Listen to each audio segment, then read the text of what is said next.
Hi, Dr. Heather Rogers here, and I'm leaving tomorrow for a work trip, and I thought I would take this opportunity to talk about how to pack for your skin over the holidays.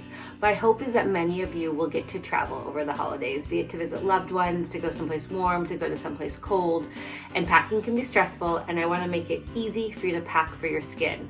Here's the deal. Traveling is stressful. Flying on a plane dries out your skin. Going someplace warm, going someplace cold, all ask something of your skin. In none of those situations is exfoliation part of the plan.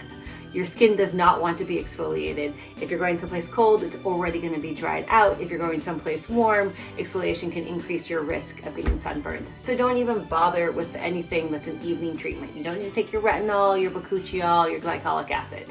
So don't worry about that. Now, the morning treatment, the vitamin C's, the antioxidant serums, those are important and those should definitely be packed.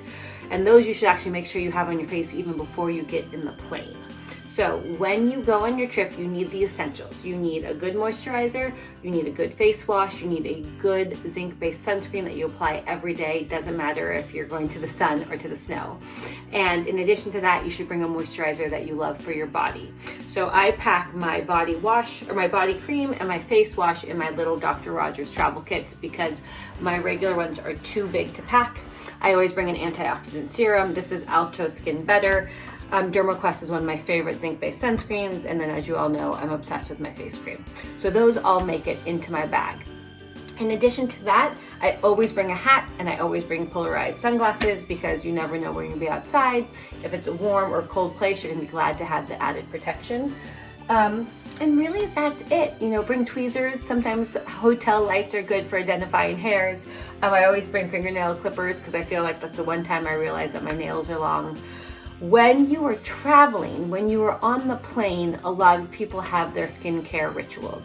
When you're on the plane, there's two things that your skin has to worry about. One, being dried out by that arid air that's on the plane, and two, there's an increased exposure to free radicals or sort of environmental stressors.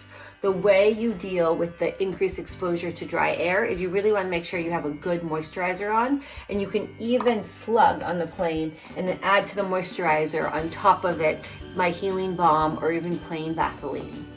For those who feel comfortable and want to do it, yes, you can put a biocellulose mask on top of that, but really what matters is what you put on before you put on the mask. As for the free radicals, that's where the antioxidant can be the most helpful. So ideally, if you're going to be on a plane for more than 2 hours, you would be able to wash your face at the airport, put on your antioxidant, follow that with a good moisturizer, then top it with an ointment, and then if you want to, apply a mask while you're on the plane. If you apply a mask while you're on the plane and you take it off and you allow that water to evaporate off your skin, it's actually only going to dry you out more, which is the reason why that slugging step is so important. Then when you get to wherever you're going, it really comes down to taking the basic care of your skin, antioxidant in the morning, a good moisturizer, good sunscreen, and at night, always wash your face, moisturize, and go to bed. And that's really all it takes. I hope you guys have a wonderful holidays, and I hope this was helpful. Please keep the questions coming.